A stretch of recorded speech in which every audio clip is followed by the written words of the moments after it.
Bye.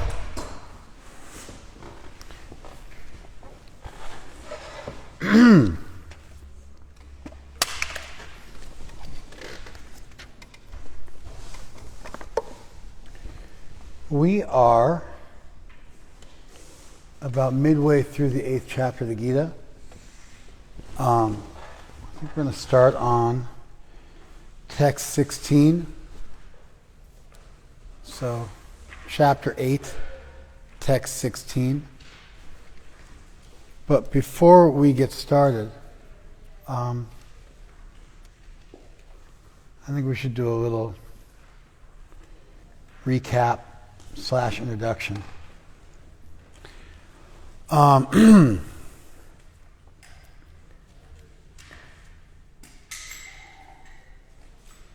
right. Stop looking at your books. In terms of a general introduction to the Gita is a religious text which is venerated by about a tenth of the world's population. It's been sustainably popular for thousands of years, and it's been getting translated into English for going on 4 centuries now. I think the 1700s was the first time it got translated. It's also popular within the Indic traditions. It's considered by Shankar a big authority from the 7th, 8th century. It's considered by him to be part of the Prasthana tribe, the 3 foundational texts of Hinduism. The Upanishads, which is another body of older religious literature. The Vedanta Sutra, which is an explanation of the Upanishads, and the Gita. Those 3 texts are called Prasthana tribe. By Shankar, an extremely popular authority on Hinduism. And the Gita was extremely popular before then. There's been hundreds of commentaries written on the Gita in the Sanskrit language, and hundreds more in English since it first got translated into English.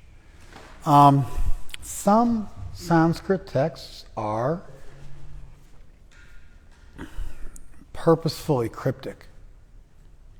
They, like, for instance, sutras as a body of literature, Yoga Sutras, Vedanta Sutra.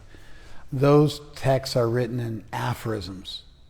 They are enigmatic, purposefully cryptic, dense, pregnant, terse, abstruse. And sometimes they're so cryptic so as to be unintelligible, meaning that you actually cannot understand them without a commentary. And in fact, there are sometimes even auto-commentaries where the author of a given text will write it down in extremely cryptic and terse language. Buddhist texts are also written like this. It was very popular in the kind of Indic, South Asian part of the world to do this with spiritual texts. A text will be written down in a very, very concise, terse, minimalist way, where the sentences are not even complete sentences. They lack verbs, for example. And it's just left to you to figure out how to create a predicate to string the nouns together. Or sometimes objects are lacking, and there's just a lack of grammar, declension, and conjugation, and it leaves you.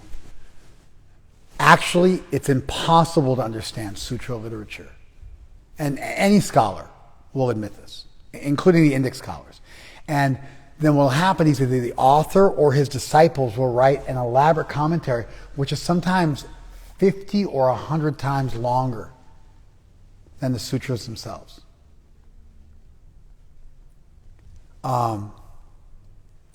And that becomes an essential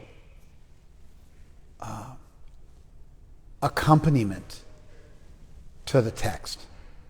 Because the text, it's impossible to understand. And so when you talk about the understanding people have had of a text, even for thousands of years, it's the understanding that the commentary gives you of the text, which has then become synonymous with the text, and that's how it's done. There is a body of literature which is like that. The sutra literature. The Upanishads to some extent are like that. The Gita is decidedly not like that. The Gita is written and it's one of the easiest texts to read when you learn Sanskrit. It has, there's also Sanskrit texts. There is prose where people just write in paragraphs, but for the most part, Sanskrit texts are written in verse form. They're poetry. And so, and the poetic meters can get difficult. And the alliteration can be quite extreme. The repetition of vowels for the purpose of demonstrating the ability of the poet. The use of doble entendres, or double, triple meanings, is also just all over poetic works. And then they're chanted according to different rhymes and meters. Like, for example, we can do Brahma Bhuvana Loka Puna Arvatino Arjuna Mamupecha to Kaunteya Punar Janmana Vidyate Brahma Bhuvana Loka Puna Arvatino Arjuna Mamupecha to Kaunteya Puna Janmana Vidyate. Same verse can be chanted in different ways.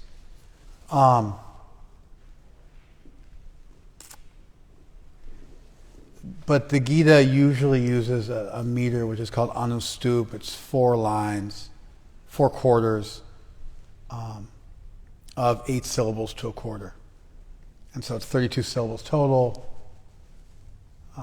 4 quatrains, and 8 syllables to a line. It's a really simple meter. It's written simply, and it's written so simply that anybody can understand it. It does not require commentary. So, Vedic texts, ancient Sanskrit texts, Indic texts, ancient Hindu texts come in a wide variety of shapes and sizes. And some of them are literally impossibly cryptic and purposefully so.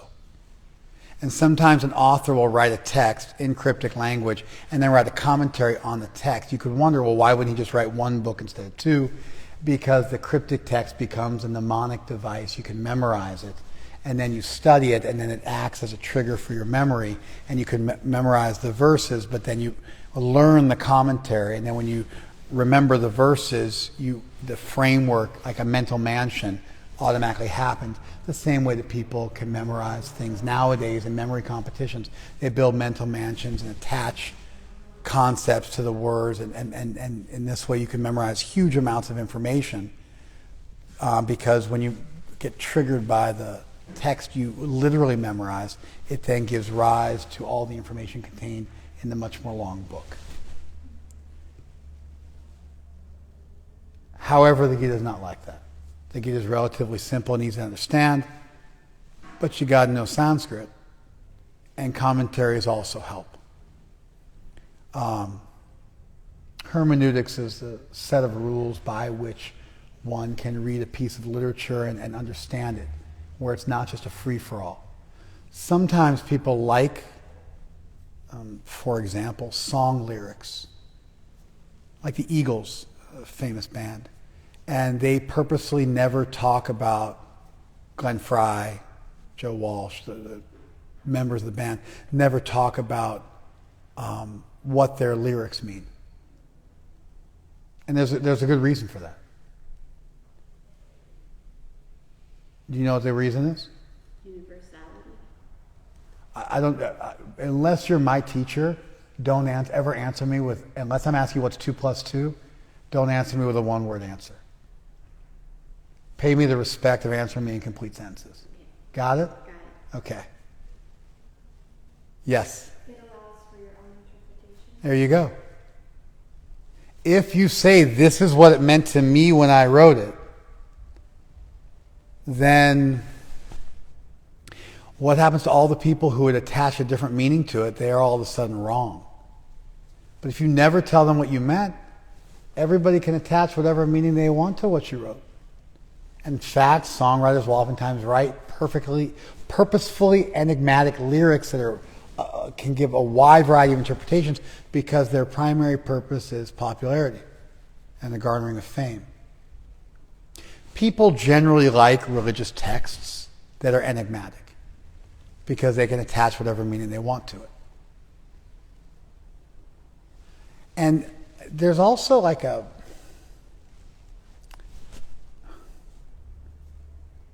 phenomenon in the world where people don't like to be told anything definitive spiritually. It's weird. Like if you go to a coffee shop and you want to talk to them about the beans they have and the provenance of the beans they have and transparency on their labeling. I don't drink coffee, but I know this kind of stuff. They'll have like a transparent label where you can see where the beans come from, what they paid for the beans, and you know the flavor profile of the beans. It's like essentially it's like a piece of art. You're getting the provenance of the beans you're buying, and the barista should be able to speak with authority on the subject. Or if you study Shakespeare. If you ever study Shakespeare in an English lit class, it's a serious study of it. It's not just a free-for-all.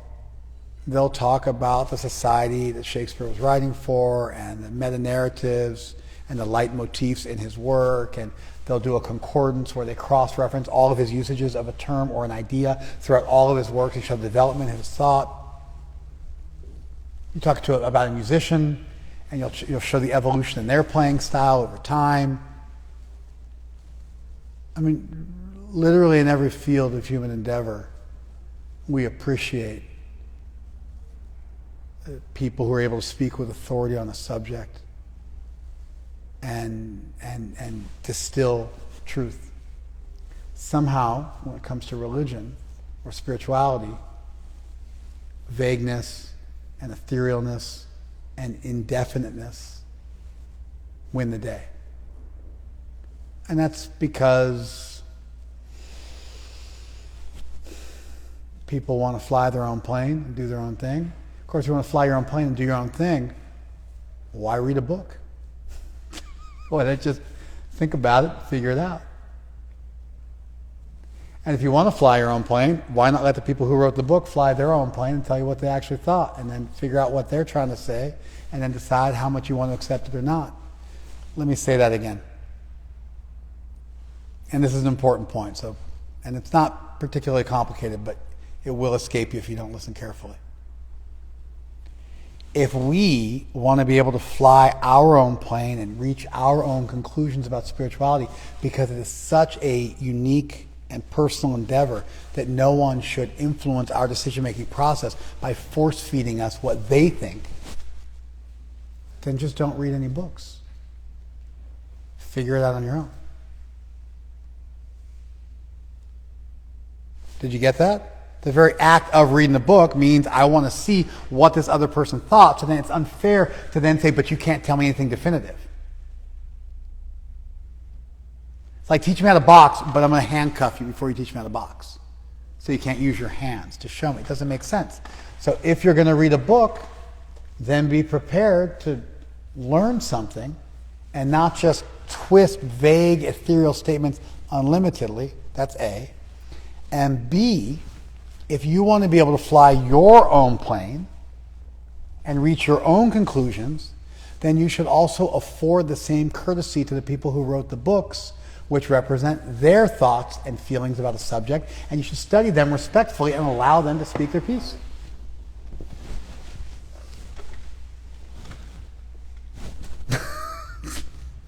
Otherwise, the hypocrisy and double standard and blindness and cognitive dissonance are almost like crippling. I don't want anything definitive, but I'm going to take your book. And then it's culturally appropriated and twist it and morph it unlimitedly into what I want to say, like white people have been doing to indigenous people for all time. Super offensive, A. Then B, why pick up the book, write your own? And then C, if you are going to pick up the book, let the person who authored the book have an opinion. You can feel free to disagree with it, but at least pay them the courtesy of studying it, unpacking it, understanding it the way they intended. And some books are purposely written cryptically, in which case you do have to stretch your mind. The Gita is not one of them. It will require some mind stretching, but not where you are the writer of the book and you're just using their book as a springboard for your own thoughts. It's written simply enough where you can understand it. So what we're going to do is we're going to study a selection of about 4 or 5 verses that's a little mini conversation within the larger conversation of the chapter. And the specific thing that's going on in the 8th chapter is that Krishna, God, as he defines himself in the Gita. And when we say God, I mean like with a capital G. Like Krishna literally says in the Gita, Aham sarvasya prabhava, I am the source of everything. Mata sarvam pravartate, everything comes from me. Iti matva bhajante mam Buddha, the wise Buddha. Iti matva, having understood this, bhajante mam, they worship me sarva bhavena, with all their hearts. And so there are statements in the Gita, numerous statements, such as one. There's dozens like this in the Gita, where Krishna defines himself not as an enlightened being or as a master, but as the origin of the cosmos, the singularity, God with a capital G, the personal source of all existence. The one, without a second. The origin and dissolution, the alpha and the omega of everything. So that's the role Krishna's playing right now. He's also playing the role of a teacher, and those two things aren't mutually exclusive. He's teaching Arjuna, his student, and thereby teaching the world. And so he's also playing the role of a guru or a teacher, but it just so happens that he is also simultaneously the origin of the cosmos. And so you can imagine, you have teachers, they might have differences of opinion, but the more perfect, omnipotent, omniscient somebody is, the more their teaching becomes infallible and absolute, because their prowess then affords them authority. Like if Muhammad Ali gave you some boxing advice, that would be taken much more seriously than some guy in the street corner. Or, if Albert Einstein, gave you his opinion on quantum theory, it would be way more important than, again, some random person you met at like a stoplight. But when you're dealing with a deity, then the supreme, then their opinion becomes, especially about spiritual subjects, but really about everything, becomes near absolute and sacred. So we got a sacred text where God is speaking to his disciple about soteriology, or salvation, liberation. And so that's the section we're in. There's a little additional feature of this section that's extremely important to understand, and that is that the Gita was written much later than the Upanishads. And we have something that's similar to this in the Western mind. We have an Old Testament, which is really the majority of the Hebrew Torah. And then that book got commentated on at a certain point in history. Something new happened. And you had the New Testament. Of course, Jews don't call it the Old Testament, and the word old connotes that it's been replaced and updated and improved upon. So the term is considered to be offensive by Jews and derogatory, pejorative, understandably so. There's something that happened in Buddhism. There's a Mahayana path. Mahayana Buddhism means the great vehicle. And then they contrasted their teaching to Hinayana, the lesser vehicle. And Hinayana Buddhism was the original Buddhism. And then some Indic pundits, centuries later, diverged from the traditional teaching of the Theravadas, of the original Buddhist elders, and they just came up with these cool terms. Mahayana, their worldview, the great vehicle, and Hinayana, the original teachings, which they then relegated to a lower position called Hinayana, which of course was not accepted by the Theravadins. They thought that they were the real Buddhists, and these guys were schismatic, and they didn't appreciate the usage of language to denigrate them and minimize their position. The Catholic and the Orthodox, the great schism of, around 1,000 years ago, almost exactly 1,000 years ago, the Eastern Church in Istanbul broke with the Western Church in Rome, and it became the great schism, the great divide between the Orthodox Christianity, that's Russian Christians, and Greek and Slavic Christians, and then Italian and Spanish into the New World. That divide, and then one group got called Catholic, which means universal, and the other group got called Orthodox, which means proper teaching. And neither one of those groups will accept that the other group deserves that term. So the Orthodox refuse to call Catholics Catholic because they say we're the real Catholic Church, and the Catholics refuse to call the Orthodox Orthodox because they say we're also teaching orthodoxy. So you get this kind of quibbling over nomenclature and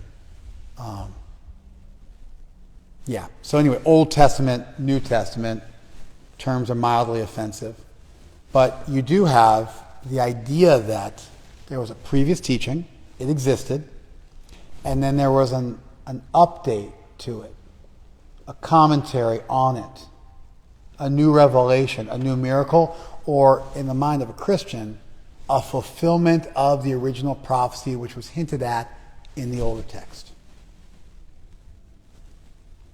And that they were building on something that didn't need to be dismissed is evidenced by the fact that you get Bibles, you get the Old Testament, New Testament in one book, indicating that both carry authority, and the New Testament actually quotes from the Old Testament to establish its authenticity, again showing that it was an authoritative source for that community of people.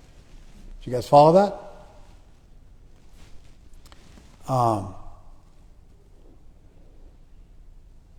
Similarly, there was an ancient body of literature called the Upanishads that I already mentioned that was somewhat cryptic.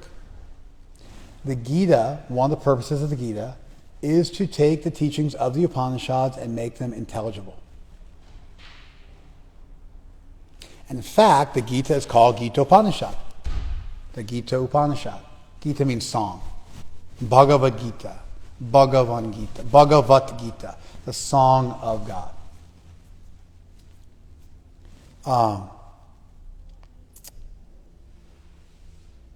Bhagavat means the person who is possessed of great opulence. It's a term for God. Bhagavad Gita, the song of the omnipotent being. But the Gita is building on a pre-existing body of literature. And so Krishna says, when it is said in the Upanishads this, what I actually meant was this. And he clarifies and unpacks that text. And so the Gita in many ways occupies the position of an authoritative commentary on an ancient text. And in fact, more than any other chapter of the Gita, the 8th chapter is where that's happening. This presents us with a little bit of a challenge, and the challenge is this. None of you guys know the Upanishads, nor do you know the Gita. So the Gita is a commentary on the Upanishads, but you don't know the Gita. So you have to learn the Gita, and then for extra credit, you have to learn how the Gita is connected to the pre-existing tradition, and then you have a full understanding. But it's a challenge because the Gita is written in Sanskrit, presumptively for people who understand Sanskrit and would therefore be able to appreciate what the Gita was saying and how it was commentating on the pre-existing tradition. Because we don't have that, we're going to have to really pay attention. And if we do our job right, you guys will understand what the Gita's teaching here, and you'll also understand how it's explaining or unpacking the Upanishads. Both things are relevant. All right, so without further ado, we're going to dive in. And now you guys should look at your books with me. We're on text 16. Brahma bhuvanau loka. Punar avartino Arjuna. Up to the planet of Brahma, all worlds, all the people, everyone will come back again. Up to the planet of Brahma, everyone comes back again. Everyone returns again. Avartino, vrit. Everybody comes back again, returns again. So this is a cryptic sentence. Up to the planet of Brahma, everyone returns again. Immediate questions that should come to anybody's mind who has a junior high school or better level of reading comprehension. And again, we're studying a book, which means the tools of reading comprehension necessarily come to play. Unless the book doesn't matter and you're just having a free association type thing. But the Gita is not written like that. It's not the song lyrics for the Eagles songs, which purpose was to let you run crazy so you'll buy more albums. It's actually trying to teach something. And so if you have a reasonable degree of reading comprehension, which you all do, I'm going to say the sentence again, and you're going to tell me what questions immediately come to mind. Up to the planet of Brahma, everyone comes back again. Immediate questions which come to mind should be, not you. Not you. Yes, you. Where is the planet Brahma? There you go. First question. Who's this Brahma guy? What's his planet? Right? First thing, right? And then another subsequent question, which will be a little tougher to tease out. I'll let anybody answer this question. That's the first question. You've introduced a term I don't know. And so first thing you got to do is you got to tell me what that term means. Second question is a little more difficult, but it's right there. And when I say it, you'll be like, oh yeah, that's an important question. Yeah? Maybe where are they coming from?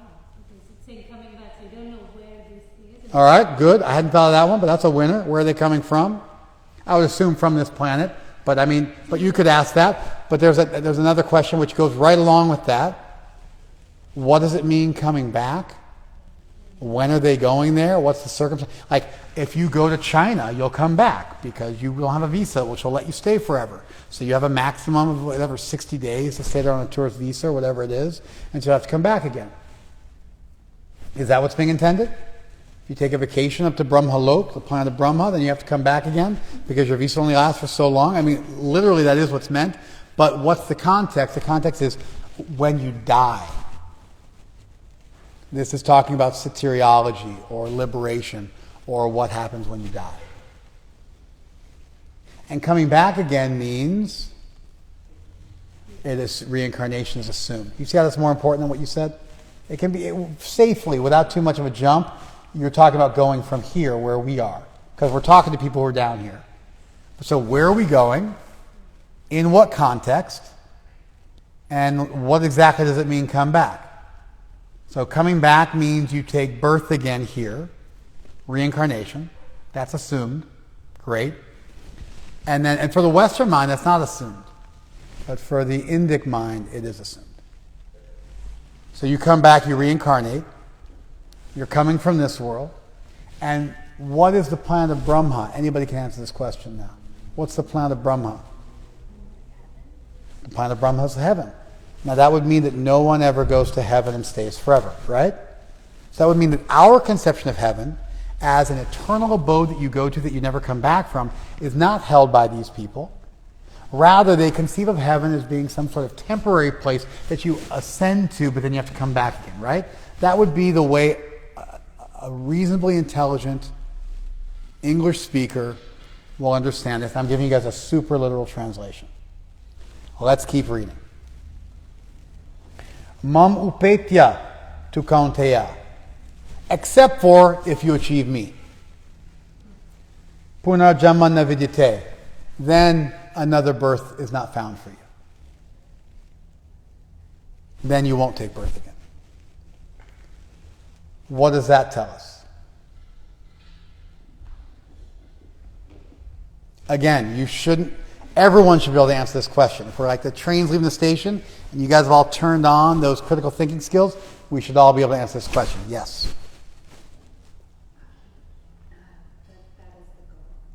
That's the goal, sure. I specifically want you to comment on what we just said. Do you remember what we said? Her and I? Okay. And we need to have like a little bit of short-term memory that we use here because we're stringing ideas together. That's going to be critical. So do not be so intimidated by me that you turn off your short-term memory. Just in case you didn't get it, that's not going to work. I'm super educated, and I'm expecting all of us to operate on that level, like a college class. So you got to remember what she said because this is directly related to what she said. Yes. That's right. That's right. So it's amazing that the conclusion you reached naturally by looking carefully at the first line, the second line actually explains that. And now we're left with a slightly more complicated, less Western understanding of things. It's less Western. We've now sort of left where there's an easy corollary in Western thought, biblical thought, usually, some kind of variation of that, what we grow up with. You can think about how crazy it is that Jesus became a human sacrifice who then washed away your sins with blood because they had this old world view where you could have somebody else get punished on your behalf. Like if you owned a slave and you were sent to go get whipped, you could have your slave go get whipped. And so Jesus, it's like you die a debtor's death and your child becomes heir. Things we've gotten rid of hundreds of years ago as being ridiculously outdated. And they're not part of the legal system anywhere in the world, at least in the civilized world. Like a very, very old tribal law where you could sell your children into indentured servitude and they could carry on your debts post-mortem. That's why they call it a mortgage. The mort in mortgage means until death, you make the payment. You can't actually transfer your debts to your children anymore. You can transfer your assets and your debts. But if you just have debts, then they won't accept the inheritance and there's no debt. But this, you can imagine how strange it would sound as somebody who was not born into it. Yeah, God sent his son. The son was then enslaved on your behalf. He became a human sacrifice. They used to sacrifice sheep, but then they instead sacrificed the Lamb of God. The lamb is a baby sheep. They sacrificed the Lamb of God, and then his blood washed away all your sins. And now you got to get out of jail free card. It doesn't matter what you did. Like the way our legal system's set up where somebody can't just ransom you away, that's okay. That doesn't count. In this particular circumstance, what you did has no bearing. Somebody else was sacrificed, like a human sacrifice, like the Mayans. And then we're going to wear that as a talisman around our neck, and we're going to meditate on it. The instrument of sacrifice, the tantra. The altar it was sacrificed on, namely the cross. Can you imagine how weird that would sound as somebody who wasn't born into Christianity? But for all of us, because we just were raised with a kind of at least a passing familiarity, even if it wasn't the religion we were raised with, we just heard about it on TV or by soapbox preachers or whatever. It doesn't strike us as strange. But then when we hear a new concept, it's automatically going to require a little bit of unpacking. And so the new concept that's difficult, that's unlike what we commonly understand is what? And you're going to have like a 5-minute memory. Because yes? 2 heavens. Right? Maybe it's a heaven on earth and a heaven up there. We don't know. And the Bible actually does talk about heaven on earth. In the book of Isaiah, there's the Emmanuel prophecy. which is quoted in the New Testament to refer to Jesus, that he will eat curds and honey that he may know to choose the good and reject the evil. It's called the Emmanuel prophecy, which is quoted in the New Testament to prove that Jesus is the Messiah. And then it talks about heaven on earth afterwards. The lion and the lamb shall lay down together, and none shall hurt or destroy one another on all my holy mountain, and even the snake will eat dust. And that the world will become essentially a vegetarian paradise, is what's described. Carnivorous animals no longer, even carnivorous animals don't eat meat, what to speak of. Others. The lion and the lamb will lay down together, the snake will eat dust, and none shall hurt or destroy one another on all my holy mountain.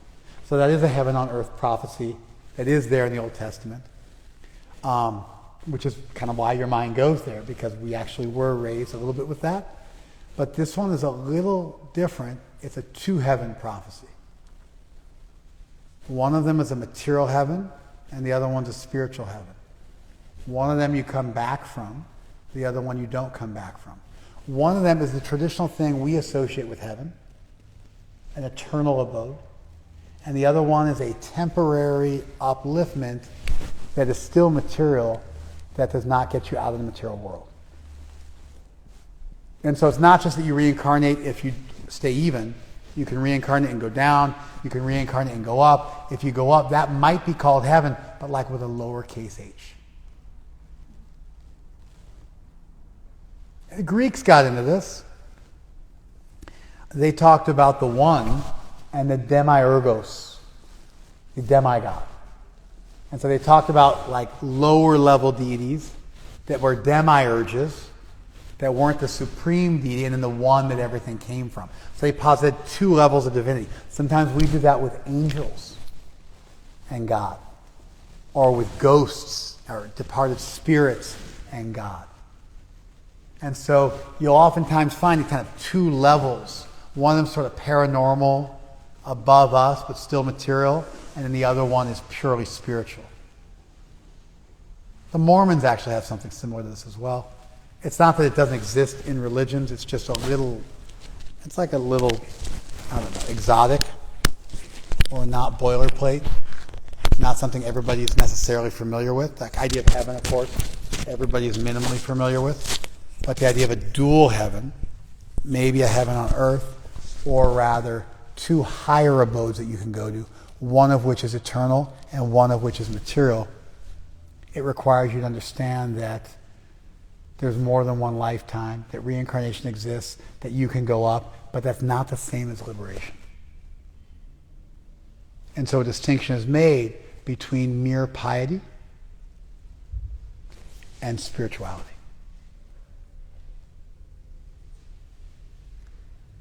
Mere piety or good doing can get you up, but there's some higher thing that is required to get you out of the material world entirely.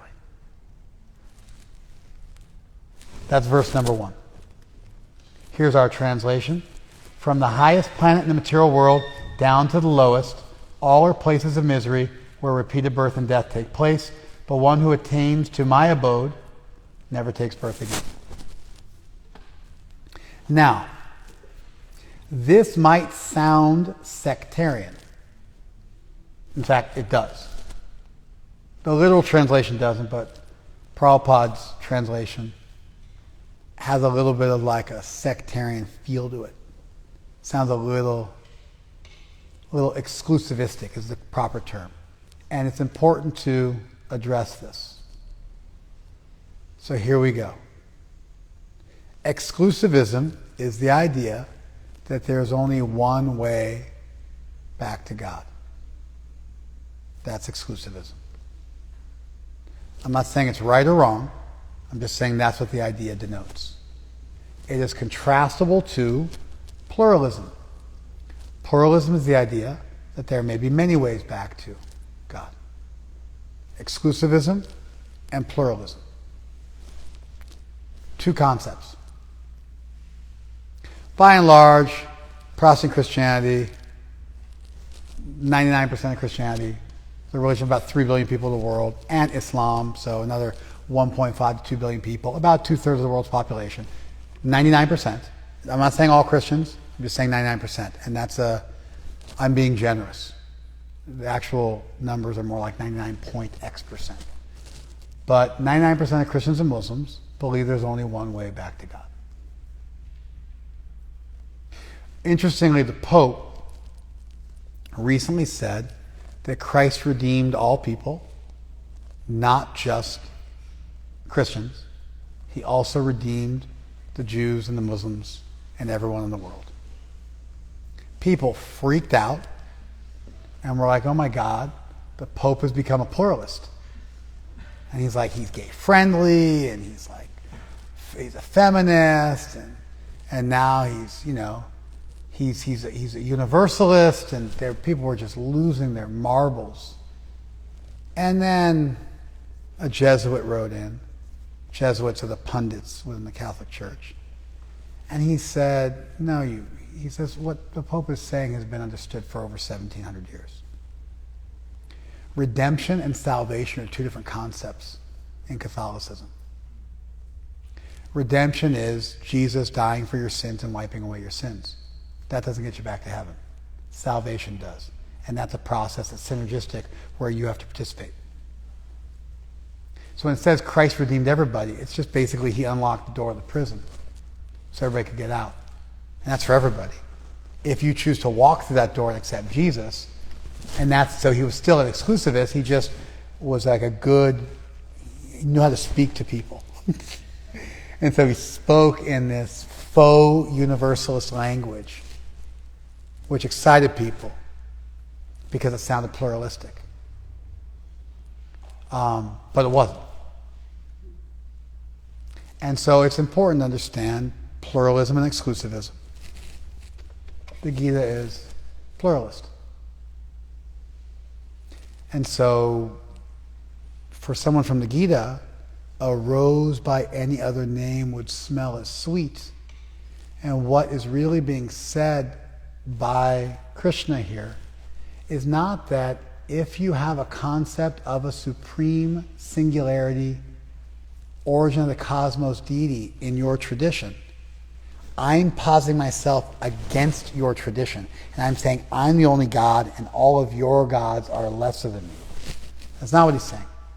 He's saying that within the spirituality of ancient India, people conceived of polytheistic gods much the same way we conceive of superheroes, like teen superheroes.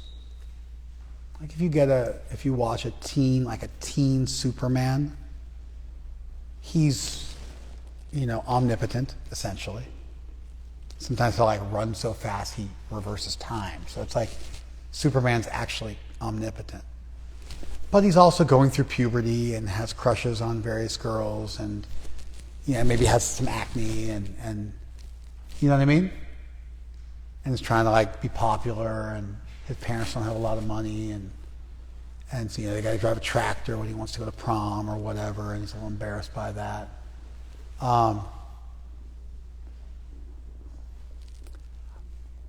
When people think of polytheism, they usually think that there are powerful entities that are lusty, angry, and greedy, that could die, that are born, that are not the source of the cosmos. They're just more powerful than we are, and therefore you have to be able to scare them. And you have to supplicate to them and satisfy them so you can get along in the world. Kind of like you got to pay your taxes and follow the rules of the road. So you got to satisfy the various gods. Otherwise they're going to come down on you, and they're kind of like aggro cops, and they can create trouble for you. That's polytheism all over the world for all of recorded history. Because when you have multiple deities, there has to be some principle which ties them all together, that therefore they're derivative and their power derives from something above them. Because multiple sources of power means there must be some thread of continuity which runs between them, and that thread of continuity is above them, and they participate in that, but they are not themselves the source of everything. They're derivative, and that's why Zeus is the son of Kronos, for example. He killed his father, or imprisoned him in Tartarus. And sometimes the Titans can escape or something like that. You get it? And so what Krishna is really saying here is that there is actually one principle above all that. There is a supreme. The Greeks amazingly came to the same conclusion. There's a philosopher in the 7th century, so a couple of centuries, 7th century BCE, so a couple centuries before Buddha was born, who postulated that Zeus is actually the origin of the cosmos and is omnipotent.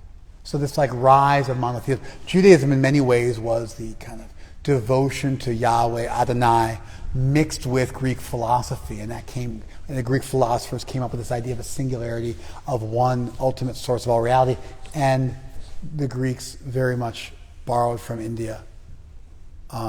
Megasthenes was a Greek ambassador to India around the time of Buddha, and he speaks about meeting shaven-headed monks on the bank of the Ganga and discussing philosophy. And he actually became a Vasa, he became a Bhagavat. He erected a stele, a pillar, to Vasudeva, to Krishna, 2,500 years ago, to show his devotion. And then brought teachings back from India to Greece. And you see within the ancient world this idea that there must be one source above everything.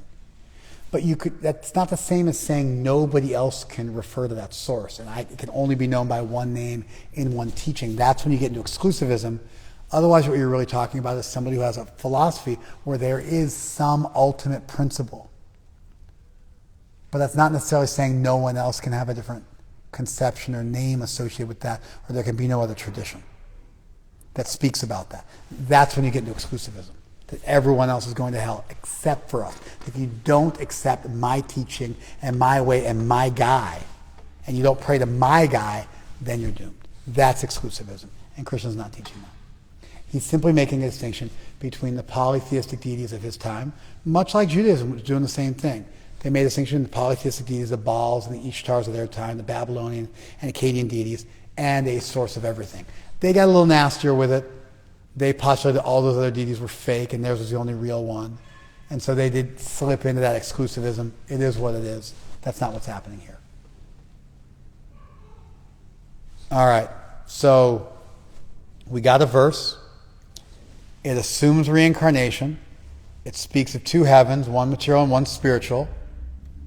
It speaks of, while speaking of those two heavens, the unstated premise of a two-heaven hypothesis, the way Krishna fleshed out, if you attain me, then you don't come back, is you can attain other states of being associated with other gods and deities within my family of deities. And those are lower states which are going to have you come back. And so what's actually the unstated subtext of this verse is that there is a Supreme Lord. And that upon attaining that, you don't come back again. Okay? And that's what the verse is teaching. This isn't me. This is there in the verse. It's not free. You have to use your intelligence, but I'm not adding anything in that's not there already. Like I'm saying there's a subtextual statement that there's one deity above the other deity. But Krishna literally says the planet Brahma and they attain me, indicating that there's two levels of deities going on here.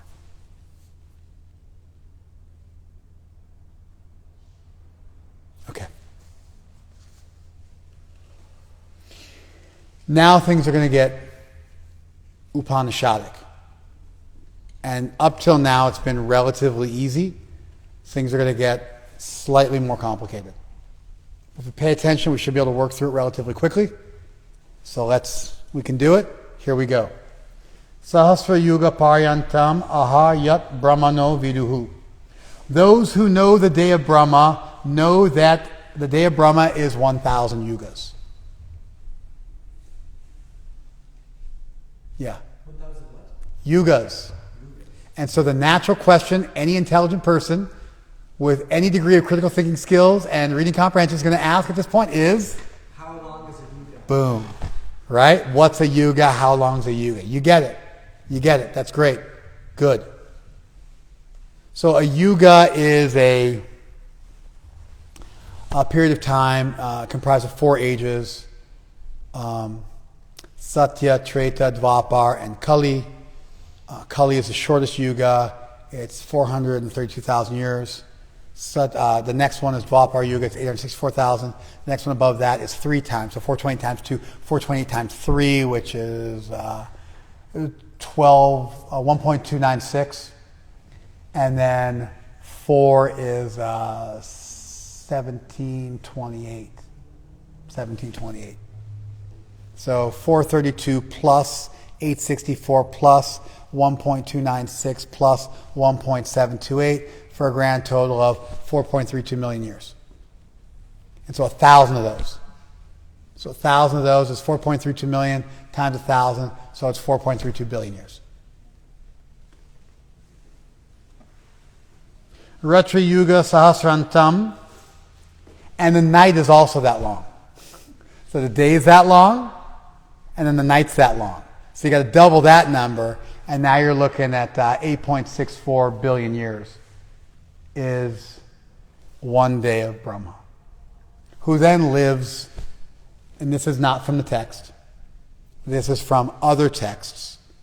And so this knowledge is not required for studying the Gita, but they're referring to something which was understood. You get it?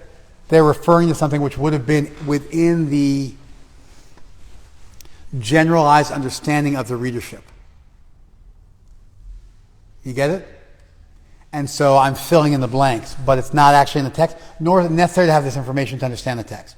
But what's being referred to here is 4.32 billion times 2, because the night's the same period of time, 8.64 billion. Then Brahma lives 100 years of that. And those years are 360-day years instead of 360, 4.25-day years, because it's a lunar solar calendar. So it's a 360-day year. And so 360 days in a year, 100 years in Brahma's life, and you wind up with 311 trillion years is how long it adds up to. 311 trillion years. What we need to know is not this. This information is not critical. And it gets problematic because the age of the universe is 13.7 billion years. So are we going beyond one existence of one universe? We certainly could be, because if you get into an ekpyrotic theory of the universe, then the universe is constantly coming into existence and then reverting back on itself and vacillating between two membranes and coming into existence and then going out of existence, coming into existence, then going out of existence. In which case we could go beyond one universal creation. What are you doing? You checking my math? Why?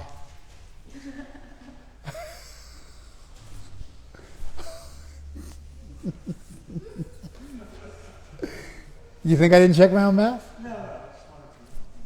You still, the only answer is you didn't trust me.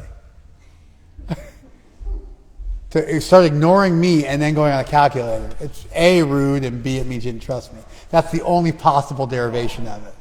I would know. Would you? Come on. You don't do that. We're not doing anyway.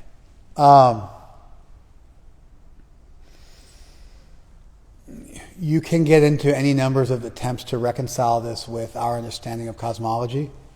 I don't think any of that's necessary. What is being stated here is that Brahma's planet, although fantastically long, is still comparable to the material world because it has a beginning and an end. This is the point that's being made here. Although Brahma's planet is fabulously opulent and exists far beyond our world, and we are like a fly existing for one day, and Brahma's like a human being whose life and times are so much more grandiose than ours, our ant-like existence. Nonetheless, you can compare Brahma to us because Brahma and Brahma's plane will ultimately be destroyed. Therefore, they're material, and therefore you eventually come back, and therefore they also eventually degrade. That's the critical point that's being made here. We're being told that even Brahma's planet doesn't last forever. You could say, he who dies with the most toys. He who dies with the most toys, finish it. wins? Wrong answer. He who dies the most toys? Still dies. And in another context, that would be the right answer. But in this context, he who dies with the most toys still dies. Therefore, birth, death, old age, disease come for everybody. In fact, that's what motivated the Buddha to embark on self-realization. Although he was a prince, he never saw people dying or getting diseased or being born or getting old because his parents protected him from seeing that. He eventually left the gates of the kingdom and got outside and saw people dying, getting old, getting diseased, and being born, and realized, wow, this material world has certain intrinsic negative features. There must be something more than this. And that existential angst, that existential crisis, made him reach for something higher, and that became self-realization. And so the point that's being made here is don't get bewitched by these fantastical stories of where you can go to enjoy the 72 virgins of Islam and stuff like that for the pious jihadist. Rather, see through the temporariness of everything the material world has to offer and reach for something beyond this world. That's what's trying to be communicated here.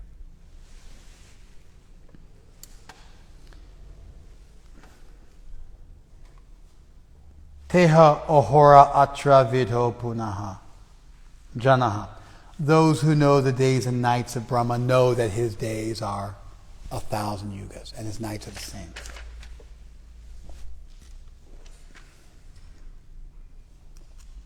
By human calculation, 1,000 ages taken together form the duration of Brahma's one day. As such, also is the duration of his night. It's a really interesting point because an ant has a lot more in common with us than God does from the point of view of permanence and eternity. Our corporeal existence, our existence in this world, or the atoms in the universe is not infinite. It could be quantified. Material things are material things precisely because even if they're not quantifiable to you, they are ultimately quantifiable because they're limited, because they're material, and that means they're measurable, even if not by you. When you speak about eternity or transcendence, you're talking about something which is fundamentally unlimited. It's categorically different. And that's the point which is being made here. It's a very, very solid and important philosophical point, which is at the heart of every endeavor for self-realization that's ever happened. People think, is there something beyond just being in this world? We think, oh my God, if I had like $1 billion, I'd be happy. No, you probably wouldn't. Lots of people win the lottery and they're as miserable as they ever were. No, but it'd be different for me. Actually, it wouldn't. You get cancer and you die. You get old and you die. After watching your parents die. Maybe cryo-freeze them, it doesn't make a difference. There is a certain entropy built into everything in this world. And when we look for meaning in life, we start to think about things like character and integrity because they're less susceptible to entropy. If you cultivate integrity, if you are honest forever or chaste forever, if you live a life of integrity, death can't take that away from you.